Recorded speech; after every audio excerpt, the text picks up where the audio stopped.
മലയാള cinema നിലവിൽ തട്ടിപ്പിന്റെയും വെട്ടിപ്പിന്റെയും കേന്ദ്രമായി മാറിയിരിക്കുകയാണ്. ഇപ്പോൾ ഏറ്റവും അവസാനം വരുന്നത് ഏതാണ്? വാഹനക്കടത്തുമായി ബന്ധപ്പെട്ടാണ്. ദുൽഖർ സൽമാന്റെ വീട്ടിൽ നിന്ന് 2 വാഹനങ്ങൾ പിടിച്ചെടുക്കുന്നു. പൃഥ്വിരാജിന് പണം നൽകിയതായുള്ള തെളിവുകൾ കസ്റ്റംസിന് ലഭിക്കുന്നു.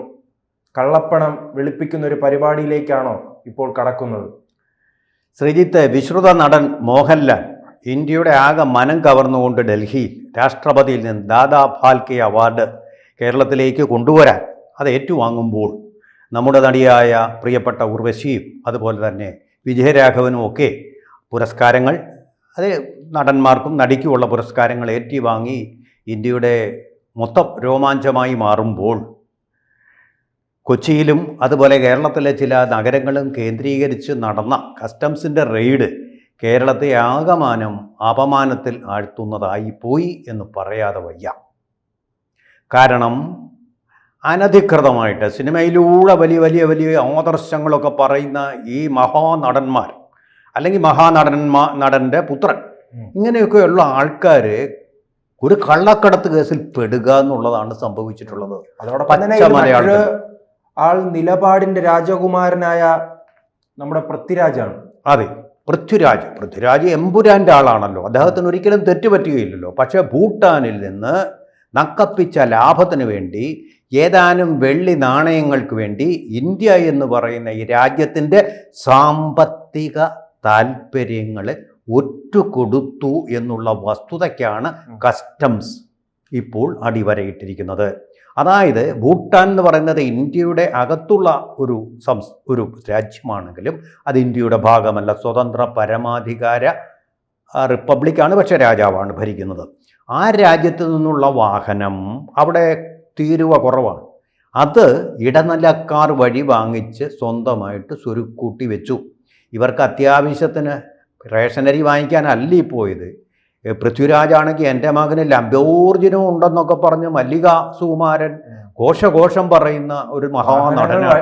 വരുന്ന വഴി ഇപ്പോൾ മനസ്സിലായി. ലംബോർജിനും ഉണ്ട്. ഈ ലംബോർജിനോ എന്ന് കാണാൻ പോലും ഭാഗ്യം ലഭിക്കാത്തവരാണ് ശരാശരിയായ കേരളീയർ. അങ്ങനെയാണ് ശരാശരിക്കാരുടെ ജീവിതം, അങ്ങനെയാണ്. ഇവർ ഈ ലംബോർജിനിയുടെ ആഡംബരമൊക്കെ ആസ്വദിക്കട്ടെ, അതിൻ്റെ പൊങ്ങച്ചങ്ങൾ പങ്കിട്ടുകൊള്ളട്ടെ. എമ്പുരാനൊക്കെ നിർമ്മിച്ചുകൊണ്ട് നരേന്ദ്രമോദി സർക്കാരിനെ താഴെയിടാൻ വേണ്ടിയിട്ടുള്ള കരുക്കൾക്കും സ്വരുക്കൂട്ടിക്കൊണ്ട് കൊട്ടട്ടെ. പക്ഷേ ഇപ്പോഴും ഇന്ത്യ രാജ്യത്ത് 5% ദാരിദ്ര്യരേഖയ്ക്ക് താഴെ കഴിയുന്ന ആൾക്കാരുണ്ടെന്നുള്ള സത്യം അവർ മനസ്സിലാക്കണം. അപ്പോൾ നമ്മുടെ രാജ്യത്ത് കൊടുക്കുന്ന GST, കസ്റ്റംസ്, എക്സൈസ്, ഈ തീരുവ മുഴുവൻ ഈ പട്ടിണി മാറ്റാൻ വേണ്ടി ഉപയോഗിക്കാനുള്ളതല്ലാണ്. അല്ല നരേന്ദ്രമോദിക്ക് ലംബോർജിനോ കാർ വാങ്ങിക്കാനുള്ളതല്ല. ആ പണം മര്യാദയ്ക്ക് കൊടുക്കണം. ആഡംബര കാർ വാങ്ങിച്ചുകൊള്ളൂ. നിങ്ങൾ എന്തിനതിൻ്റെ പണം വെട്ടിക്കുന്നു? പൈസ ഇല്ലാതെ ദാരിദ്ര്യ ദുഃഖം അനുഭവിക്കുന്നവരാണോ നിങ്ങൾ?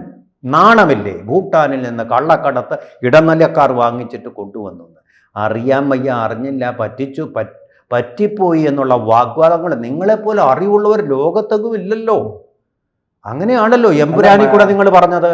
പൃഥ്വിരാജിന്റെ മാതാവ് ഉടൻ തന്നെ രംഗത്ത് വരും. എന്റെ മകനെ ആരോ ലക്ഷ്യമിട്ട് ഗൂഢാലോചന നടത്തി ഒറ്റപ്പെടുത്തുന്നു എന്ന രീതിയിലുള്ള പ്രസ്ഥാനം ഉടൻ തന്നെ പ്രതീക്ഷിക്കാമല്ലോ. അഭിനയമാണല്ലോ അവരുടെ കല എന്ന് പറയുന്നത്. അത് സുകുമാരൻ്റെ മോനാണ്, അങ്ങനൊന്നും ചെയ്യില്ല, അവൻ അങ്ങനത്തവനാണ്. പക്ഷേ കുഴപ്പമെന്തെന്ന് വെച്ചാൽ സുകുമാരൻ്റെ മാത്രമല്ല, മല്ലിക സുകുമാരൻ്റെ കൂടി മകനാണെന്നുള്ളതാണ് കുഴപ്പം. സുകുമാരനെ നമ്മളെല്ലാം ബഹുമാനിക്കുന്നു, ഒരൊറ്റ കേസിൽ പെട്ടിട്ടില്ല. പക്ഷേ ഒരാൾക്ക് മാത്രമായിട്ട് പുത്രൻ ഉണ്ടാവുക സാധ്യമല്ലല്ലോ, 2 പേർക്കും കൂടിയാണ്. യാദവ് കുലത്തിലുണ്ടായതുപോലെ തുടയിൽ നിന്ന് കുഞ്ഞുണ്ടാവുക എന്ന് പറയുന്നത് അസംഭവ്യമാണല്ലോ നമ്മുടെ ആധുനിക കാലത്ത്. അതുകൊണ്ട് അതിൻ്റെ 2ൻ്റെയും ജീനും ക്രോമോസോമും എല്ലാം കൂടെ ചേർന്നാണല്ലോ കുഞ്ഞുണ്ടാവുന്നത്. അപ്പോൾ ഈ കള്ളത്തരങ്ങളെ എങ്ങനെയാണ് പൊതുമധ്യത്തിൽ മല്ലിക സുകുമാരൻ താങ്കൾ പറഞ്ഞതുപോലെ അവനങ്ങനൊന്നും പറ്റില്ല, അവനങ്ങനൊന്നും തെറ്റ് ചെയ്യുന്നല്ലേ ഏതൊരമ്മയും തൻ്റെ കുഞ്ഞ് പൊൻകുഞ്ഞ് എന്നുള്ള ഒരു വിശ്വാസമുള്ളവരാണ്. ആ രീതിയിൽ അതിനെ പ്രതിരോധിക്കാൻ വേണ്ടി ശ്രമിക്കും. പക്ഷേ നമുക്കതല്ല, മല്ലിക സുകുമാരൻ എന്ത് പറയുന്നു എന്നുള്ളതല്ല, ഇവർ അറിഞ്ഞുകൊണ്ടാണോ ഇത് വാങ്ങിച്ചത്? വളരെ വളരെ ഡെലിക്കേറ്റായിട്ടുള്ള ഭാഷയിൽ, സൗമ്യമായിട്ടുള്ള ഭാഷയിലാണ് കസ്റ്റംസുകാർ ഇത് പറഞ്ഞിരിക്കുന്നത്. അവരുടെ വളരെ ശാസ്ത്രീയമായിട്ടുള്ള ഓപ്പറേഷനാണ്. പത്രസമ്മേളനവും നടത്തി, അവർക്കൊന്നും മറച്ചു വയ്ക്കാനില്ല. ഒരൊറ്റ സിനിമാ നടനെ ഇത് എതിർത്ത് വന്നിട്ടില്ല, അമ്മ എതിർത്തിട്ടില്ല.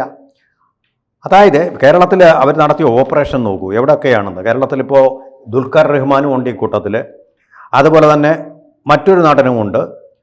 ഇതെല്ലാം നടക്കുന്നത് ഏതാണ്ട് മോഹൻലാൽ രാഷ്ട്രപതിയിൽ നിന്ന് ഈ പുരസ്കാരങ്ങൾ ഏറ്റുവാങ്ങുന്ന ആ സമയത്തോട് അടുത്ത സമയങ്ങളിലാണ് ഇത് നടക്കുന്നത്. പല സ്ഥലങ്ങളിൽ ഒരുമിച്ചുള്ള ഒരു ഓപ്പറേഷനാണ് നടന്നത്.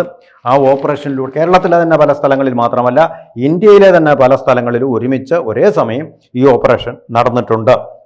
അത് എന്തായാലും ഇത് ദുൽഖർ റഹ്മാന് അതുപോലെ തന്നെ പൃഥ്വിരാജ് ഇവരുടെയൊക്കെ പേരിലുള്ള കേസ് വളരെ ഗുരുതരമായിട്ടുള്ള കേസാണെന്നാണ് ഞാൻ മനസ്സിലാക്കുന്നത്.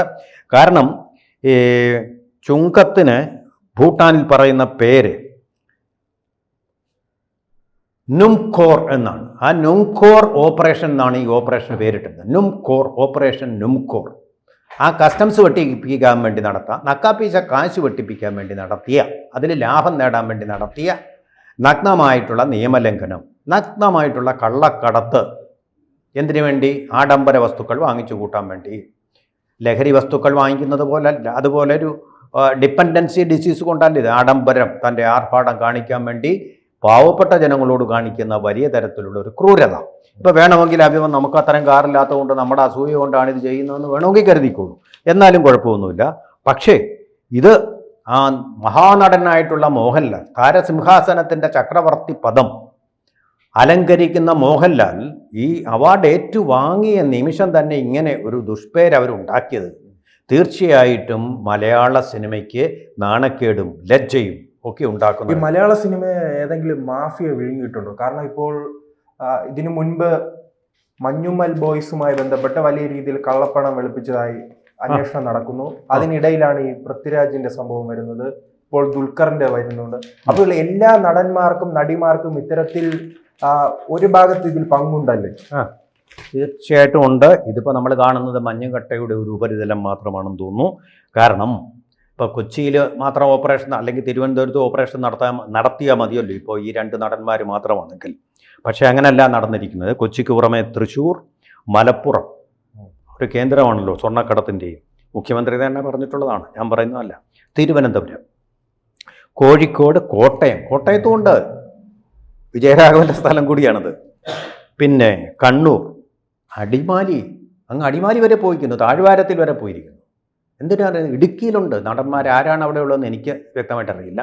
അല്ലെ, എനിക്ക് തോന്നുന്നു ഈ വാഹന കള്ളക്കടത്ത് മാത്രമല്ല സ്വർണ്ണക്കടത്ത് ഉണ്ടോ എന്ന് അന്വേഷിക്കണം.